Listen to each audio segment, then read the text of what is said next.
आज मैं एक ऐसी फिल्म को एक्सप्लेन करने जा रहा हूं जिसमें ग्लोबल वार्मिंग का एक भयानक पहलू दिखाया गया है, जिसमें आसमान से पानी की जगह तेजाब की बारिश होती है। फिल्म की शुरुआत में हमें एक वीडियो फुटेज दिखाई जाती है जिसमें फैक्ट्री के मजदूर स्ट्राइक पर होते हैं, क्योंकि उस फैक्ट्री में एक हादसा हो गया था और उस हादसे में कई मजदूर बुरी तरह से घायल हो चुके थे।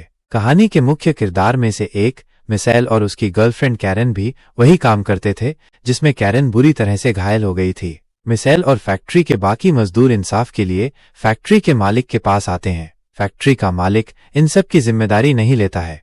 बात इतनी बिगड़ जाती है कि मामला तोड़फोड़ तक पहुंच जाता है। इस बीच मजदूरों की पुलिस वालों से एक झड़प हो जाती है, क्योंकि मिशेल की प्रेमिका भी इस हादसे का शिकार हो गई थी। इसलिए मिशेल गुस्से में आकर एक पुलिस वाले को पिटता है। उसकी ये फुटेज रिकॉर्ड हो जाती है और फिर उसे जेल में डाल दिया जाता है। हालांकि उसे तुरंत ही रिहा कर दिया जाता है, लेकिन उसके पैरों में एक ट्रैकिंग डिवाइस लगा दिया जाता है जिससे मिशेल कहीं भी आ जा तो सकता था, लेकिन पुलिस वाले उस पर नजर रखे हुए होते थे। मिशेल की वाइफ का नाम एलिस था। हालांकि हमें ये स्पष्ट नहीं दिखाया जाता है कि उनके रिश्ते में क्या समस्या थी, लेकिन वे अलग अलग रहा करते थे। उन दोनों की एक बेटी थी, सलमा, लेकिन वो अपने माता पिता के अलग होने से काफी परेशान रहा करती थी। मिशेल कैरेन से प्यार करता था, क्योंकि मिशेल के बुरे वक्त में सिर्फ कैरेन ने ही उसका साथ दिया था। कैरेन के पैर उस फैक्ट्री हादसे में बुरी तरह से जख्मी हो चुके थे, इसलिए उसका ऑपरेशन होने वाला था। उन दिनों सलमा की जिम्मेदारी एलिस की थी। सलमा बोर्डिंग स्कूल में थी, उसे घुड़सवारी का भी शौक था। ऐसे ही एक दिन सलमा हॉर्स राइडिंग के क्लास में होती है। वहां कुछ बच्चे उसके पिता की वो वायरल वीडियो देखकर मजाक उड़ा रहे होते हैं, जिन्हें सलमा देख लेती है। सलमा के मना करने पर वो लड़कियां उसके माता पिता दोनों की ही बेइज्जती करते हैं। सलमा को गुस्सा आ जाता है और वो उनमें से एक पर हमला कर देती है और घोड़े का गोबर उसके चेहरे पर लगा देती है और सबके सामने उसकी बेइज्जती करती है। इसके बाद एलिस को स्कूल में बुलाया जाता है।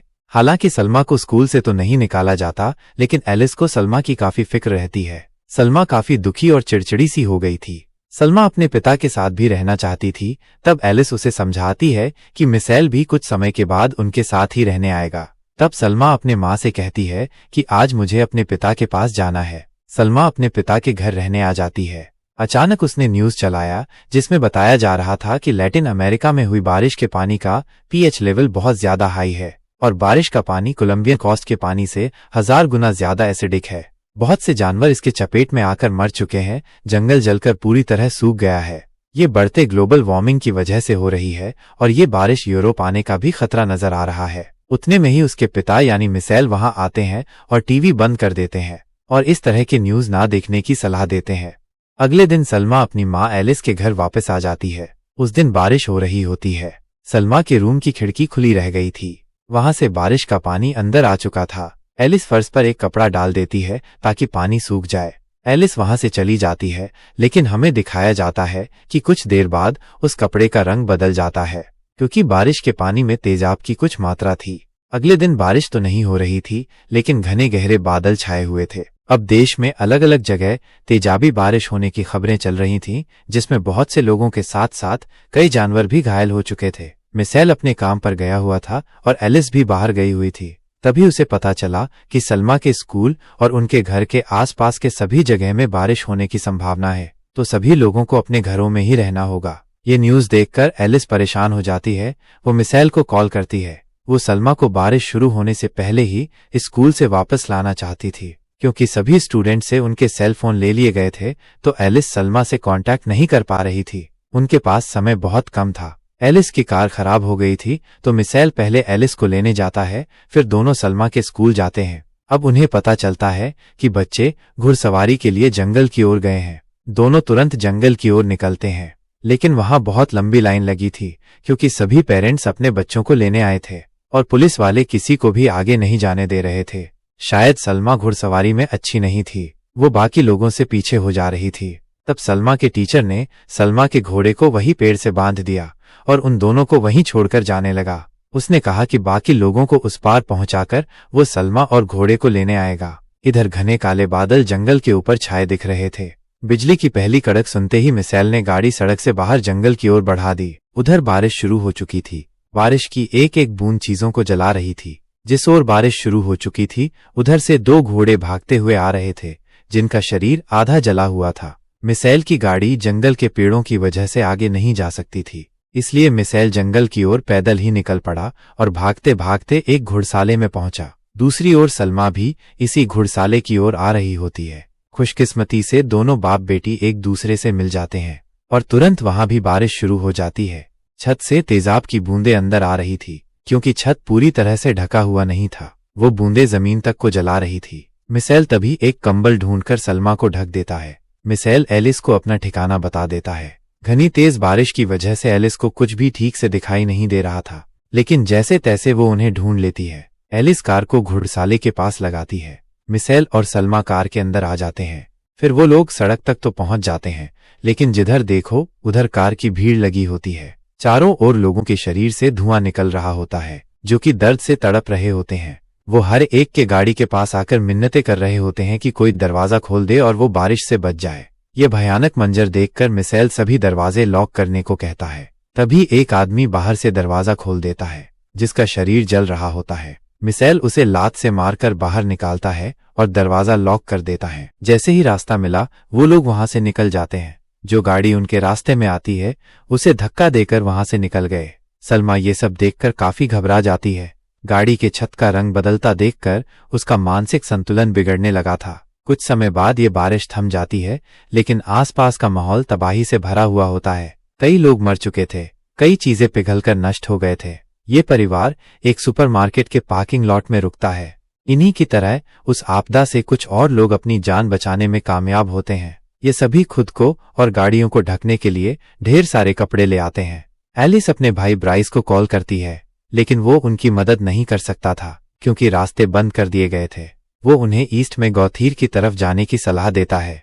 वहां उसके किसी दोस्त ने व्यवस्था कर रखी थी। मिशेल को अपनी गर्लफ्रेंड कैरन की चिंता थी। वो उसे कॉल करता है, लेकिन कॉल वॉइस मेल पर जा रहा था। हालांकि ब्राइस और मिशेल की बनती नहीं थी, लेकिन ब्राइस मिशेल को डायरेक्ट कॉल करता है और ये तय होता है कि ब्राइस आधे रास्ते तक आएगा उन्हें पिक करने। वे तीनों देश से बाहर निकलने के लिए आगे बढ़ जाते हैं, जो कि वहां हर कोई कर रहा होता है। आखिरकार उनकी गाड़ी बीच रास्ते में ही खराब हो जाती है। उसके टायर पिघल गए और दरवाजे चिपक गए थे।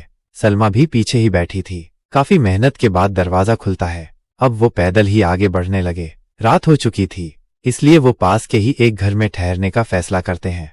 अंदर पहुंचकर वो देखते हैं कि किसी ने जन्मदिन की तैयारी कर रखी थी, मगर जिन लोगों ने तैयारी की थी वो जन्मदिन को मना नहीं सके।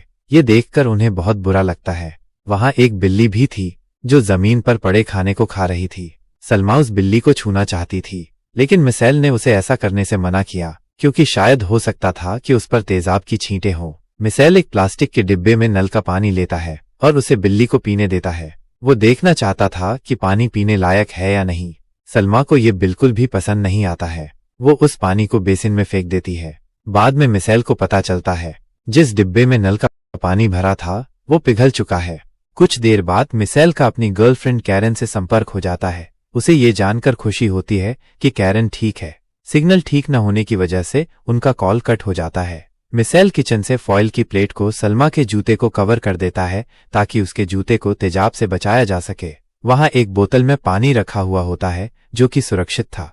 सलमा उसे पी लेती है। उसके अलावा वहां फ्रिज में सिर्फ पेस्ट्रीज और शराब रखी थी। सलमा को इस बात की चिंता थी कि जिस तरफ वे लोग जा रहे हैं उस ओर भी बारिश होगी। मिशेल और एलिस इसी बारे में बात कर रहे होते हैं, तभी उनके बीच बहस हो जाती है। मिशेल गुस्से में आ जाता है और शराब की एक बोतल तोड़कर वहां से चला जाता है। रात में वो लोग सो रहे होते हैं, लेकिन घर के कमजोर छतों से गिरती हुई तेजाब की बूंदों से सलमा की नींद खुल जाती है। वह उस बिल्ली को ढूंढ रही होती है। उसे फर्श पर खून के निशान मिलते हैं जो उसे बिल्ली के मृत शरीर तक ले जाते हैं। उसकी मौत नल के पानी के वजह से हुई थी। ये देखकर सलमा बहुत दुखी हो जाती है।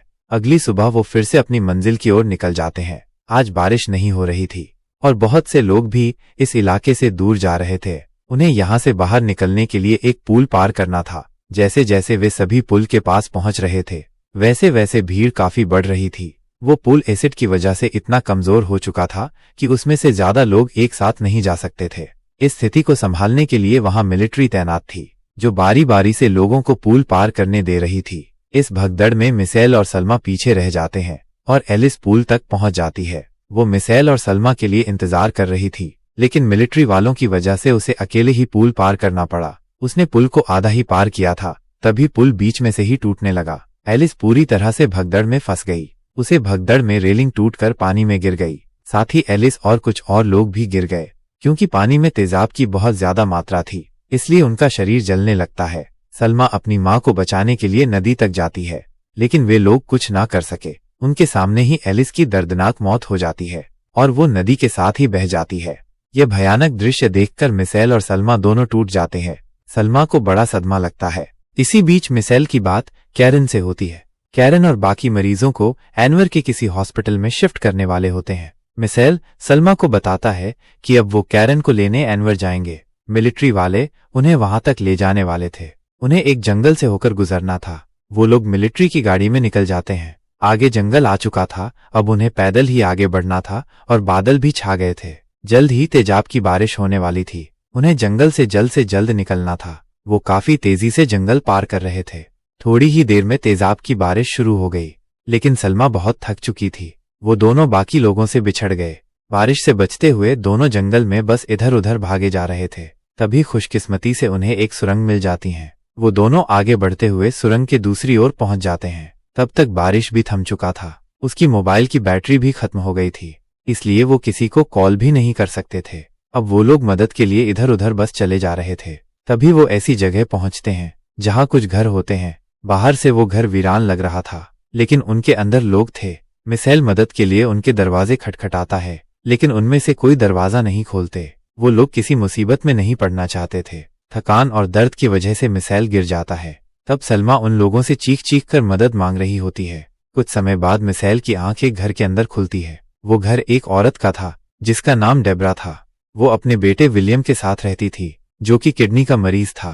किडनी खराब होने के कारण विलियम को मशीन का सहारा लेना पड़ रहा था, जब तक कि उसे कोई किडनी डोनर ना मिल जाए। डेब्रा मिशेल और सलमा को पीने के लिए पानी और कुछ कपड़े देती है। मिशेल को चोट भी आई हुई थी, जिस पर डेब्रा पट्टी करने के लिए पूछती है। इधर सलमा उस मशीन को जो विलियम की किडनी की जगह था, उसके पास जाकर देखने लगती है। उसमें मशीन पर लगी पॉलीथीन को बस हटाया ही था कि मशीन से अपने आप बीप की आवाज आने लगी। ये देखकर डेब्रा काफी गुस्सा हो जाती है। उसे लगता है कि सलमा ने मशीन से कुछ किया है। डेब्रा गुस्सा हो जाती है और वो उन्हें घर से निकलने के लिए कहती है। मिशेल ने कोई बहस नहीं कि वो लोग जा रहे होते हैं। जाते हुए मिशेल उन्हें सलाह देता है कि ऊपर का हिस्सा तेजाब से काफी कमजोर हो चुका है, उन्हें कहीं और जाना चाहिए।